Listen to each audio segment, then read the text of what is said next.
Muhyiddin tak perlu ajar Agong pilih PM, Azalina. Muhyiddin Yassin tidak perlu mengajar Sultan Pahang Al-Sultan Abdullah Sultan Ahmad Shah bagaimana memilih Perdana Menteri ketika baginda menjadi Yang di-Pertuan Agong ke-16. Menteri di Jabatan Perdana Menteri Undang-Undang dan Reformasi Institusi, Azalina Othman Said berkata, Perkara 43-2-E, Perlembagaan Persekutuan memperuntukkan Agong hendaklah melantik seorang Perdana Menteri yang pada hemat baginda mendapat kepercayaan majoriti di Ahli Dewan Rakyat. Manakala Perkara 40-2-E pula memperuntukkan bahawa Yang di-Pertuan Agong bertindak mengikut budi bicaranya dalam soal perlantikan Perdana Menteri. Anda tidak boleh mempersoalkan budi bicara baginda, budi bicara penuh, dan anda juga tidak perlu memberitahu Yang di-Pertuan Agong apa yang perlu baginda lakukan atau bagaimana untuk memilih. Sangat mudah. Terdahulu, tular ucapan pengurusi Perikatan Nasional PN itu yang dikatakan menyentuh kewibawaan Sultan Abdullah ketika menjadi Agong, sambil mempersoalkan mengapa beliau tidak dijemput menghadap baginda untuk dilantik Perdana Menteri. Bagaimanapun, Muhyiddin menegaskan ucapannya ketika kempen PRK negeri hanya kenyataan fakta, selain membangkitkan jumlah akuan berkanun SD yang didakwanya mencukupi untuk dilantik menubuhkan kerajaan pasca PRU 15. Hari ini, ahli Parlimen Pagoh itu menyerahkan beberapa dokumen kepada polis termasuk XD daripada 115 ahli parlimen yang dikatakan menyokongnya sebagai Perdana Menteri. Siasatan terhadap Muhyiddin dijalankan Unit Siasatan Jenayah Terkelas Bukit Aman kerana didakwa menyentuh isu sensitif melibatkan 3R, kaum, agama dan raja.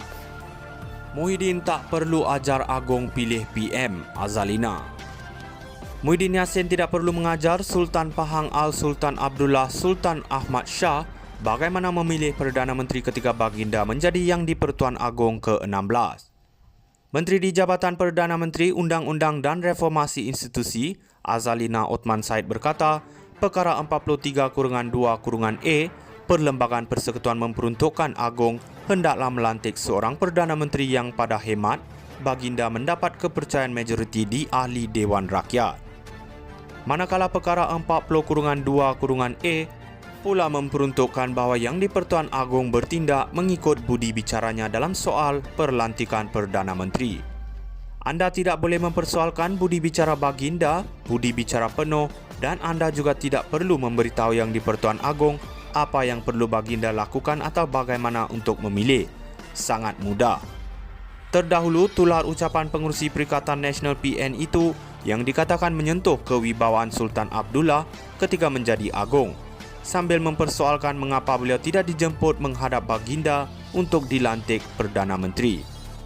Bagaimanapun, Muhyiddin menegaskan ucapannya ketika kempen PRK negeri hanya kenyataan fakta, selain membangkitkan jumlah akuan berkanun SD yang didakwanya mencukupi untuk dilantik menubuhkan kerajaan pasca PRU 15.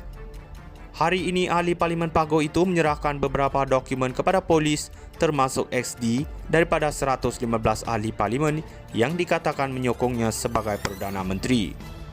Siasatan terhadap Muhyiddin dijalankan Unit Siasatan Jenayah Terkelas Bukit Aman kerana didakwa menyentuh isu sensitif melibatkan 3R, kaum, agama dan raja. Muhyiddin tak perlu ajar Agong pilih PM, Azalina. Muhyiddin Yassin tidak perlu mengajar Sultan Pahang Al-Sultan Abdullah Sultan Ahmad Shah bagaimana memilih Perdana Menteri ketika baginda menjadi Yang di-Pertuan Agong ke-16. Menteri di Jabatan Perdana Menteri Undang-Undang dan Reformasi Institusi, Azalina Othman Said berkata, Perkara 43-2-E, Perlembagaan Persekutuan memperuntukkan Agong hendaklah melantik seorang Perdana Menteri yang pada hemat baginda mendapat kepercayaan majoriti di Ahli Dewan Rakyat.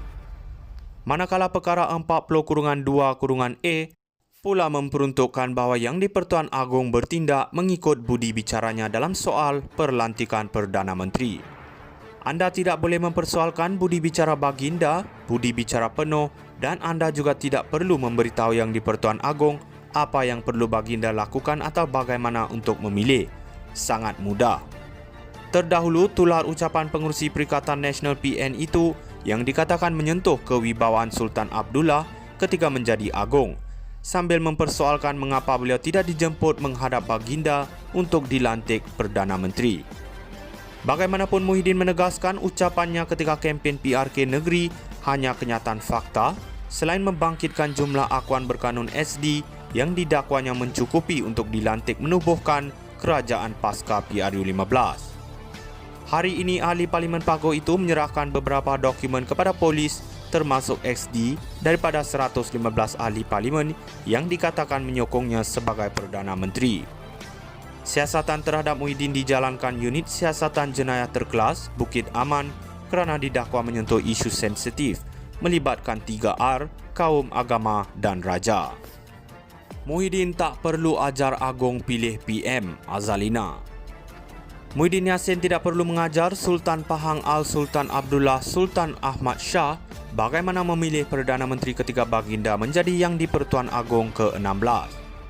Menteri di Jabatan Perdana Menteri Undang-Undang dan Reformasi Institusi, Azalina Othman Said berkata, Perkara 43-2-E, Perlembagaan Persekutuan memperuntukkan Agong hendaklah melantik seorang Perdana Menteri yang pada hemat baginda mendapat kepercayaan majoriti di Ahli Dewan Rakyat. Manakala Perkara 40-2-E pula memperuntukkan bahawa Yang di-Pertuan Agong bertindak mengikut budi bicaranya dalam soal perlantikan Perdana Menteri. Anda tidak boleh mempersoalkan budi bicara baginda, budi bicara penuh, dan anda juga tidak perlu memberitahu Yang di-Pertuan Agong apa yang perlu baginda lakukan atau bagaimana untuk memilih. Sangat mudah. Terdahulu, tular ucapan pengerusi Perikatan Nasional PN itu yang dikatakan